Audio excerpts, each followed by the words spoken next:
जो वचन तूने मेरे मन में दिया है हमें बताने के लिए सहायता कीजिए, और अभी से लेकर आगे के सारा समय तेरे हाथ में, प्रभु यीशु के नाम से आमीन। Hallelujah, hallelujah. तो आज हम अपने वचन की तरफ चलेंगे। हालेलुया। और आज के वचन का शीर्षक है, हालेलुया, आज के वचन का शीर्षक जो है, हालेलुया, मनुष्य के कामयाब नहीं होने का एक कारण है आपके जीवन की पुरानी बातें, आपके जिंदगी की पुरानी चीजें। हालेलुया। आपके पुराने जीवन में आप मनुष्य मसीह में हम नई सृष्टि हैं। बपतिस्मा के पहले जो चीज था, अगर वो चीज आपके जीवन में आज भी है तो याद रखिए, वही चीज आपको जयवंत होने में, आपको सफल होने में, हालेलुया, बहुत बड़ी बाधा है, जो हम वचन के द्वारा, दृष्टांत के द्वारा आपको हम समझाएंगे। हालेलुया। अगर आप मसीह में हैं और अभी भी आप हारा हुआ मसीही महसूस कर रहे हैं, आपके जीवन में सफलता नहीं है, आपके जीवन में कामयाबी नहीं है, हालेलुया, तो उसका कारण एक बात निश्चय है कि आपके जीवन की कुछ बातें, आपके जीवन के पुरानी बातें आपके जीवन में है, जो आपको कामयाब होने में, हालेलुया, ठोकर बनी हुई है। हालेलुया। आपके दुख का कारण यही है कि आप पुरानी बातों को लेकर अभी तक पकड़े हुए हैं, यही आपका दुख का कारण है। हालेलुया। बाइबल कहती है कि मनुष्य जीवन में दो प्रकार के दुख है। एक जो है अपने पाप के कारण दुख हो सकता है, और एक दूसरा तकलीफ होती है, हालेलुया, कि परमेश्वर आपको दुख सहने के लिए चुन लिया हो। हालेलुया। तो अगर परमेश्वर आपको दुख सहने के लिए चुना हो तो हम दावे के साथ कह सकते हैं, हालेलुया, हम दावे के साथ कह सकते हैं कि आपका जो दुख है, आपको हृदय जो है परमेश्वर ऐसा बना देगा कि आपको दुख सहने में भी कष्ट नहीं होगा, बल्कि गर्व महसूस होगा। हालेलुया। अगर परमेश्वर की इच्छा से दुख सह रहे हैं तो याद रखिए, वो दुख नहीं, वो दुख आपके लिए आनंद जैसा महसूस होगा। हालेलुया।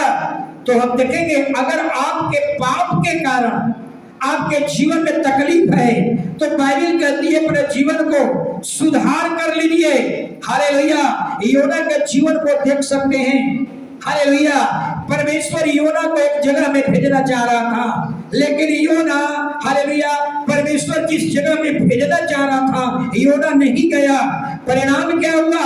योना का जीवन तकलीफ में चला गया, योना कष्ट में भोगने लगा। लेकिन तब तक वो कष्ट में रहा, कब तक वो तकलीफ में रहा, जब तक योना निनवे पहुंच न गया। हालेलुया। तो ये कारण हो सकता है। अगर एक और कारण हो सकता है, अगर इसका आपका जीवन इस पवित्र शास्त्र के अनुसार नहीं है। हालेलुया। परमेश्वर चाहता है आपका जीवन इस पवित्र शास्त्र के अनुसार हो जाए। अगर आपका जीवन परमेश्वर के वचन के अनुसार नहीं है तो वो भी जीवन में कष्ट हो सकता है। हालेलुया। हालेलुया। अगर प्रभु में आकर के भी, आज प्रभु में 12 साल, 13 साल, 14 साल सब प्रभु में हैं, हालेलुया, लेकिन अभी भी हो सकता है कुछ फिजिकली परेशानी हो, असफलता हो, कामयाबी नहीं मिलता हो, तो आज का वचन जो है ऐसे ही लोगों के लिए है जो मसीह में है लेकिन अभी भी तकलीफ में है, अभी भी कामयाबी में रास्ते में नहीं है, अभी भी सफलता के रास्ते में नहीं है, जयवंत के रास्ते में नहीं है। ऐसे ही लोगों के लिए आज का वचन है। हालेलुया। एक दृष्टांत से समझाऊंगा। हालेलुया। सबको पता है, हमने बताया था कि हालेलुया, दानियल ने जो स्वप्न देखा था, दर्शन देखा था, उसमें 5 धातु लगा हुआ था, याद है? सोना, चांदी, पीतल, लोहा और मट्टी। ये भाई चाहता हूं कि ना स्वर्ण हो जाए आपको। ये 5 धातु 5 राज्य है, और इसी में एक जो टांग था मूर्ति का, किसका बना हुआ था? नहीं, अंगुली था लोहा और किसी का, ये टांग जो था वो लोहा का बना हुआ था। और लोहा जैसे हर चीज को कुचल देता है, हर चीज को चूर चूर कर देता है, उसका राज का नाम था रोम का राज। और उसी राज में यीशु मसीह को कुचला गया था। हालेलुया। तो एक ऐसा समय था बाइबल के अनुसार रोम का राज, रोमी लोग धीरे धीरे इंडिया भी गुलामी में, धीरे धीरे रोमी लोग सारे देश पर कब्जा करते चला गया। एक दृष्टांत समझ में आएगी। हालेलुया। और रोम की सिपाही इंग्लैंड पर भी चल गए, समुद्र के रास्ते से इंग्लैंड पर भी धावा बोल दिए। और जितने जहाज लेकर के इंग्लैंड पहुंचे, सोचिए जितने जहाज लेकर के सैनिक को लेकर के इंग्लैंड में पहुंचे, हालेलुया हालेलुया, जो जहाज का पायलट था सारे फौजियों को इंग्लैंड में उतार दिया। और जितने जहाज आया था सारे जहाज में आग लगा दी। हालेलुया। बच्चा को किसका है? किसका बच्चा है? ये खेलने वाला जगह नहीं है। सुनो, पीछे चले बच्चा लेकर के, सबसे पीछे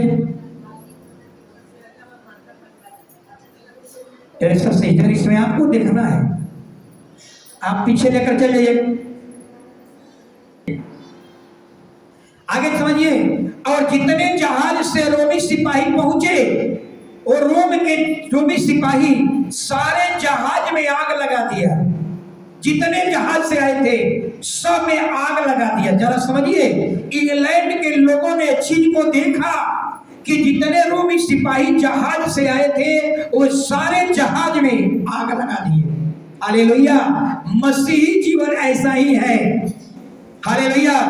मसीही जीवन ऐसा ही है। याद रखिए, अगर आप मसीह में आए हुए हैं, हालेलुया, तो आपके जिंदगी का जितने पुरानी चीजें हैं, हालेलुया, उसमें आग लगा दीजिए, उसको अपने जीवन से मिटा दीजिए, अपने जीवन से उसको नष्ट कर दीजिए।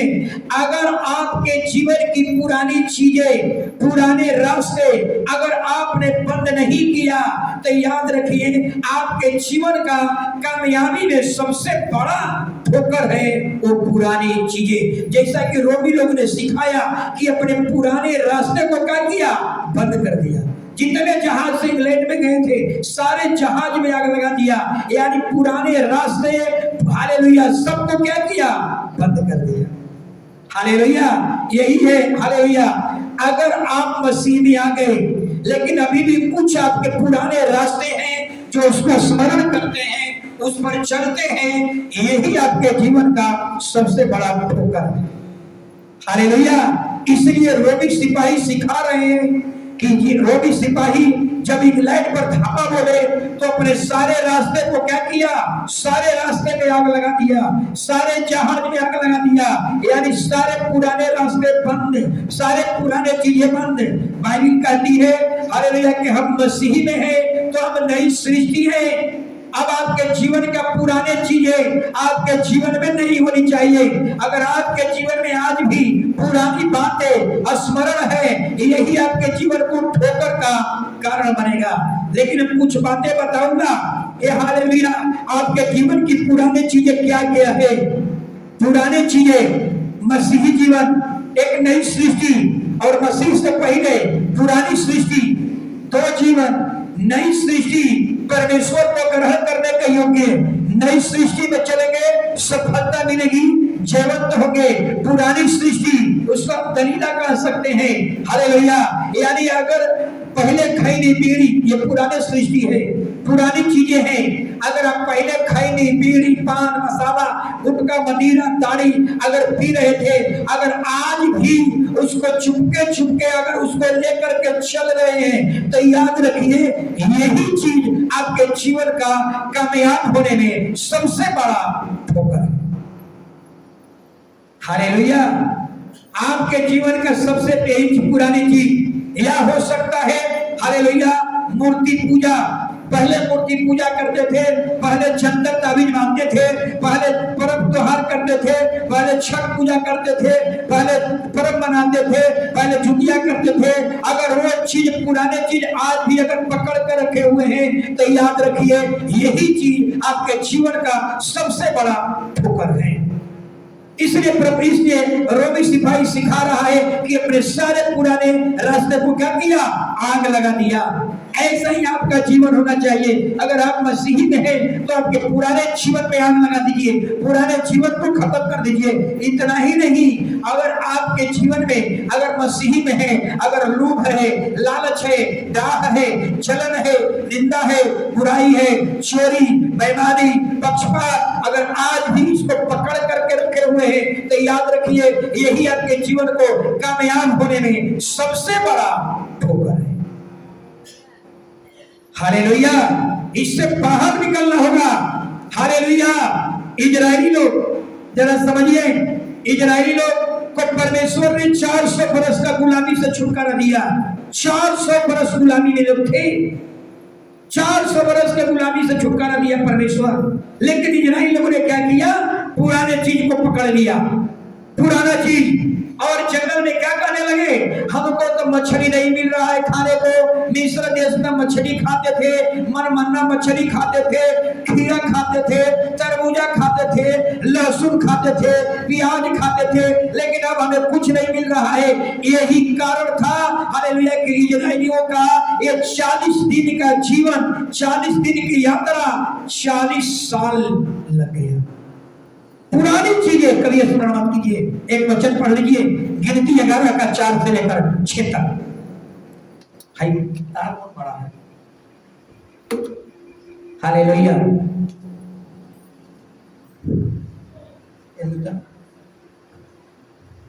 हालेलुया। यही आपके जीवन का सबसे बड़ा ठोकर होगा, याद रखिए। हालेलुया।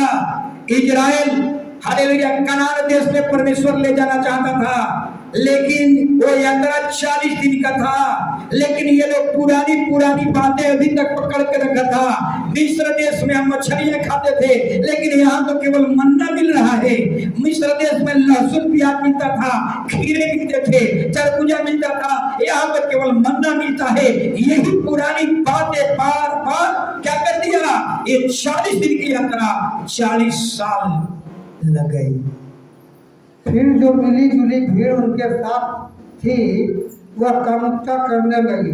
11 का 4 से 6।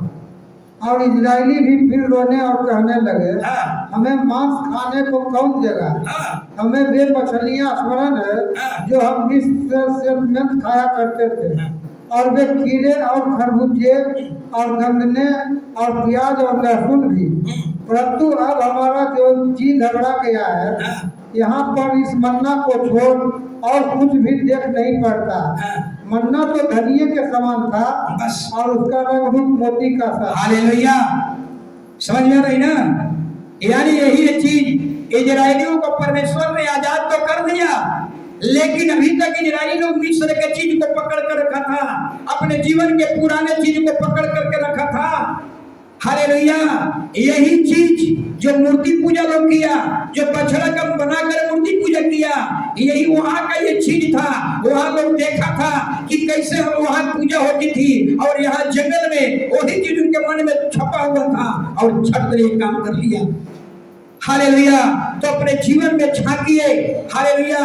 आज बहुत से ऐसे लोग हैं जो मसीह में आ गए हैं, लेकिन अभी भी पुराने जीवन को पकड़ कर रखे हुए हैं। अभी भी उनका दोहरापन जीवन है। अभी भी वो क्या कर रहे हैं, 2 तरह का जिंदगी जी रहे हैं। हालेलुया। कहने का मतलब है कि जब छठ आएगा तो छठ भी कर लो, तीज आएगा तीज भी कर लो, रविवार आएगा चर्च भी चल लो। याद रखिए, ऐसे ही लोग आज नाराज हो सकते हैं, ऐसे ही लोग आज जो है सब कामयाब नहीं है। हालेलुया। तो अपने जीवन को झांकिए, अपने जीवन में देखिए कि पहले मेरे जीवन में क्या था, आज वो राज कर रहा है। अगर पुराने चीज आज भी आपके जीवन में राज कर रहा है तो याद रखिए यही चीज आपको कामयाबी में सबसे बड़ी बाधा है। हालेलुया।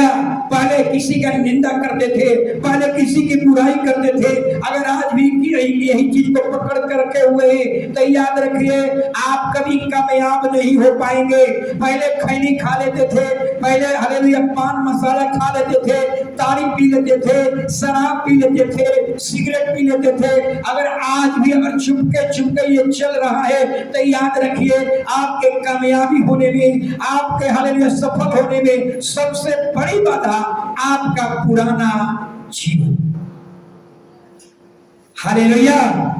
याकूब 4:4, मत्ती 6:24, महिला लोग मत्ती 6:24, पुरुष लोग में याकूब 4:4, टेरेसा सिंगर पहला यूहन्ना 2:15। हालेलुया। इसलिए बाइबल कहती है अब आप दो तरह का जीवन नहीं जी सकते। आप अगर सोच रहे हैं कि हम दो तरह का जीवन चले, पुराना जीवन को भी साथ में रखें, नए जीवन को भी साथ में रखें, यही असफलता का कारण है। आप एक ही तरह का जीवन जी सकते हैं, आप दोहरा जीवन नहीं जी सकते हैं, आप दो प्रकार का जीवन नहीं जी सकते हैं। आप जो पुराने चीज रोमी लोग ने दिखाया कि अपने पुराने रास्ते को आग लगा दिया, ऐसा ही आप अपने पुराने जीवन में आग लगा दीजिए, वो आपके जीवन में प्रवेश न करे। पढ़िए 4:4 याकूब।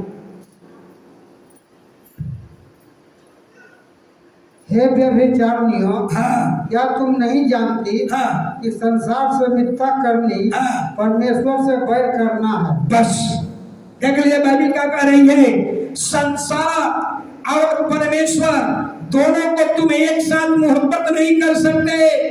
यानी कहने का मतलब है, हालेलुया, कहने का मतलब है कि नया जीवन परमेश्वर का ग्रहण करने के लायक, पुराना जीवन हालेलुया संसार, कहने का मतलब है कि आप दो प्रकार का जीवन नहीं जी सकते। आप पुराना जीवन और नए जीवन को एक साथ लेकर के नहीं चल सकते। जैसा कि बाइबल कहती है, याकूब कहते हैं कि संसार और परमेश्वर दोनों को एक साथ लेकर नहीं चल सकते। अगर परमेश्वर से मोहब्बत करना होगा तो संसार को त्यागना पड़ेगा, अगर संसार से मोहब्बत करना होगा तो परमेश्वर को त्यागना पड़ेगा, लेकिन दोनों एक साथ नहीं हो सकता। हालेलुया। अगर दोनों साथ लेकर चलेंगे तो कभी कामयाब नहीं हो पाएंगे। मत्ती 6:24 में यीशु मसीह भी यही कह रहे हैं। मत्ती 6:24। कोई मनुष्य हाँ दो स्वामियों की सेवा नहीं कर बताइए। सकता। दो क्योंकि वह एक से बैर और हाँ। दूसरे से प्रेम रखता फिर वही बात आ गई, एक मनुष्य दो स्वामी की सेवा नहीं कर सकता। एक पत्नी का दो पति नहीं हो सकता। अगर एक पत्नी दो पति को रखती है तो याद रखिए एक मीठा लगेगा, एक तीता लगेगा। या एक पति अगर दो पत्नी रखते हैं वो भी क्या हो जाएंगे, एक मीठा हो गए, एक तीता हो गए। यानी तुम दोनों को परेशान नहीं कर सकते, दो स्वामी की सेवा नहीं कर सकते। अगर धन पकड़ोगे तो परमेश्वर को छोड़ना पड़ेगा, परमेश्वर को पकड़ोगे तो धन को त्यागना पड़ेगा, लेकिन दोनों तरह का जिंदगी आप नहीं जी सकते। हालेलुया। पहला यूहन्ना 2:15। हाँ हाँ हाँ। फिर वही बात आ गई, हालेलुया, तुम संसार से प्रेम रखोगे कि परमेश्वर का प्रेम तेरे अंदर नहीं होगा। यानी कहने का मतलब बार बार प्रभु बाइबल यही सिखा रही है कि दो तरह का जीवन नहीं जी सकते। हालेलुया। यानी पुराना जीवन और नया जीवन ये दोनों एक साथ लेकर के नहीं चल सकते। अगर अभी भी आप पुराना जीवन को लेकर के पकड़े हुए हैं, अभी भी पुराना जीवन को छिपा करके, इसको बोलते हैं दलीला, अगर अभी भी अपने जीवन में दलीला को लेकर के चल रहे हैं तो याद रखिए वो दलीला आपको कभी भी कामयाब होने नहीं देगी। पहला कुरिन्थियों 6:9। हालेलुया। पहला कुरिन्थियों 6:9 जल्दी। क्या तुम नहीं जानते? हाँ अनुयायी लोग हाँ परमेश्वर के बारिश ना हो, हाँ धोखा न खाओ, हाँ। न वेश्यागम गमन और मूर्ति पूजा, न पर स्त्री गमन हाँ। और न लुच्च पियक्कड़ नहीं है उसमें, पियक्कड़ नहीं है, पियक्कड़ उसमें सब एक चीज को चुन लिया, पियक्कड़। बाइबिल कहती है नशा करना पुराना जीवन है, शराब पीना पुराना जीवन है, लेकिन अभी भी कुछ कलीसिया में लोग हैं कि जो पुराने चीज को पकड़े हुए हैं, अभी भी खैनी छिप छिप कर करके खा रहे हैं। हालेलुया। लेकिन अगर उनसे कहिए कि आपको इसको छोड़ना पड़ेगा, तो क्या कहेंगे? यही कहेंगे कि पास्टर जी धीरे धीरे छोड़ दूंगा। क्या कहेंगे? धीरे धीरे छोड़ दूंगा। उनसे एक सामने एक सवाल को रखिए कि रोटी पकाने वाला तावा, सब लोग महिलाएं जान रही हैं, रोटी पकाने वाला तावा को आग में लाल कर दीजिए और उस पर उनका दाहिना हाथ रखवा दीजिए और कहिए कि अब धीरे धीरे हटाइए।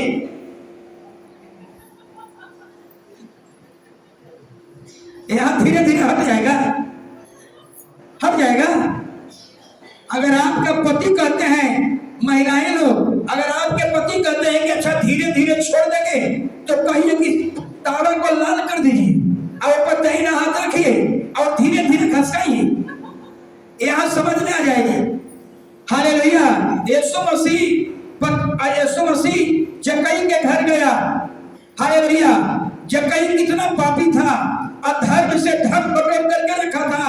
सोचिए, लेकिन जब जक्कई यीशु को पाया, जब जक्कई को यीशु मिल गया, तो सोच लीजिए एक ही दिन में तुरंत ये जक्कई ये नहीं कहा कि हम धीरे धीरे पाप वाला धन को बाहर करूंगा। एक अचानक सारा इकट्ठा किया हुआ चीज सब एक ही दिन में फेंक दिया, सबको बाहर निकाल दिया और कहा आज के बाद हम कभी भी इस तरह का जीवन नहीं जिएंगे। हालेलुया। तो आज आपको यही जरूरत है, हालेलुया, कि आप कभी मत कहिए कि हम धीरे धीरे छोड़ देंगे। नहीं, यही आपका जीवन में कामयाब न होने का सबसे बड़ा ठोकर है। हालेलुया। एक वचन को पढ़ेंगे नहीं? हालेलुया। एक व्यक्ति है बाइबल में, उसका हाथ सूख गया था। ध्यान से सुनिएगा, ये दृष्टांत में समझ में आ जाएगी। हालेलुया। उसका हाथ सूख गया था और सप्त के दिन यीशु मसीह के पास लेकर के आए और सबको मालूम था कि सप्त के दिन कोई काम नहीं करना होता है। यीशु के पास लाए, यीशु को परखने के लिए लाए कि अतवार के सप्त के दिन शनिवार था, सप्त का दिन जो है ये चंगाई करते हैं कि नहीं करते हैं। यीशु मसीह समझ गया, यीशु मसीह उनकी युक्तियों को समझ गया। यीशु ने पूछा, अच्छा ये बताओ कि सप्त के दिन भला करना अच्छा है या बुरा करना? चुप, एक शब्द यहूदी नहीं बोले। फिर प्रभु ने पूछा, सप्त के दिन बचाना है या नाश करना है? चुप, कुछ भी नहीं बोला। हालेलुया। तब यीशु मसीह एक बात बोला। क्या बोला? हालेलुया। यीशु मसीह ने यहाँ एक बात बोला। हालेलुया। उसको कहा कि बीच में खड़े हो। बीच में यानी किनारे से बीच में तुम खड़े हो। यहाँ बहुत बड़ी बात समझ में आती है, यहाँ बहुत बड़ा रहस्य छिपा हुआ है। यीशु किनारे में भी उसको चंगाई कर सकता था, लेकिन यीशु मसीह किनारे में चंगाई नहीं किया, उसको कहा कि बीच में खड़े हो। जरा समझिए, यीशु मसीह किनारे क्यों नहीं कह रहा है? जरा समझिए, ये स्टेज है, ये हम किनारे यहाँ खड़े हो गए। हालेलुया। किनारे का मत समझिए आप। हालेलुया। किनारे का मतलब क्या है? यीशु मसीह किनारे भी चंगाई कर सकता था, लेकिन कहता है कि बीच में खड़े हो। किनारे भी चंगाई कर सकता था। किनारे का मतलब क्या है? किनारे का मतलब है हम यहाँ किनारे पे खड़े हैं। हालेलुया। कभी भी हम प्रभु से अलग हो जाएंगे। किनारे का मतलब है हम इधर आएंगे तो इधर झपका लगा लेंगे, इधर आएंगे तो इधर झपका लगा लेंगे। यानी किनारे खड़ा होने का मतलब दो तरह का जिंदगी जीना। हालेलुया। इधर भी गिर जाएंगे, चल जाएंगे, हम इधर भी आ जाएंगे, लेकिन प्रभु कहता है तो बीच में खड़ा हो। यही घटना पतरस जब मछली पकड़ रहा था वहां भी यही घटना थी। हालेलुया। मछली पकड़ने की बात आई, यीशु मसीह किनारे भी मछली पकड़वा सकता था, लेकिन नहीं दिया, किनारे मछली नहीं दिया। क्या कहा? गहरे स्थान में चलो। गहरे का मतलब क्या है? गहरे का मतलब बीच में चलो, यानी गहरे स्थान का मतलब तुम्हारा हमारे साथ गहरा रिश्ता होना चाहिए। Hallelujah, hallelujah. किनारे भी दे सकता था। किनारे का मतलब दो तरह का जिंदगी जीने वाला। किनारे का मतलब कभी मसीह में, कभी प्रभु, कभी मसीह में, कभी संसार में, कभी मसीह में, कभी संसार में। किनारे का मतलब, इसलिए यीशु मसीह क्या कहते हैं? हालेलुया। किनारे का मतलब दो तरह का जिंदगी, पुराना जिंदगी को पकड़ कर रखने वाला, हालेलुया, कभी प्रभु में, कभी कलीसिया से बाहर। यानी किनारे का मतलब हालेलुया ठीक उसी तरह का है जैसा एक विश्वासी चर्च में आता है तो मोबाइल में यीशु मसीह का गीत बजाते हुए चर्च में आ रहा है, और जब चर्च से बाहर जाता है तो फिल्म का गीत बजा रहा है। इस तरह का किनारे का मतलब यही है, दो तरह का जिंदगी जीने वाला। हालेलुया। संसार में भी, प्रभु में भी। छठ भी कर लो, अतवार के दिन चर्च में आ जाओ, छुट्टियां भी कर लो और रविवार के चर्च भी कर लो। दो तरह का जिंदगी। हालेलुया। इसलिए प्रभु कहता है तुम किनारे से बीच में आओ। हालेलुया। किनारे का मतलब, तुम किनारे का मतलब दो तरह की जिंदगी जी सकते हो। किनारे का मतलब कभी प्रभु में, कभी संसार में, कभी प्रभु में, कभी संसार में। हालेलुया। अगर हम किनारे खड़ा रहेंगे, किनारे खड़ा रहेंगे, हालेलुया, उधर शराब आ जाएगा, उधर खैनी बीड़ी आ जाएगा, उधर पी लेंगे, और फिर इधर प्रभु कहेगा कि इधर खा लो तो इधर हम खा लेंगे। यानी दो तरह का जिंदगी जीने वाले को किनारा कहा गया। हालेलुया। लेकिन हमारे बाइबल बताती है हालेलुया कि आज संसार में हालेलुया बहुत से ऐसे परिवार हैं जो सूखे हुए हैं, चाहे बेरोजगारी के कारण सूखे हुए हैं, आशीष न मिलने के कारण सूखे हुए हैं, हालेलुया, या चंगाई न मिलने के कारण सूखे हुए हैं, या मेंटली शांति नहीं होने के कारण सूखे हुए हैं। लेकिन बाइबल कहती है हालेलुया ऐसा कोई चीज नहीं जिसको प्रभु हरियाली न कर दे। Hallelujah, hallelujah, hallelujah. बाइबल में एक व्यक्ति है जिसका नाम है, आप लोग जानते होंगे, हालेलुया। और इस एक और बात इसमें छिपा हुआ है। यीशु मसीह ने उस सूखे हाथ वाले से कहा उसको बीच में ले आओ, और हालेलुया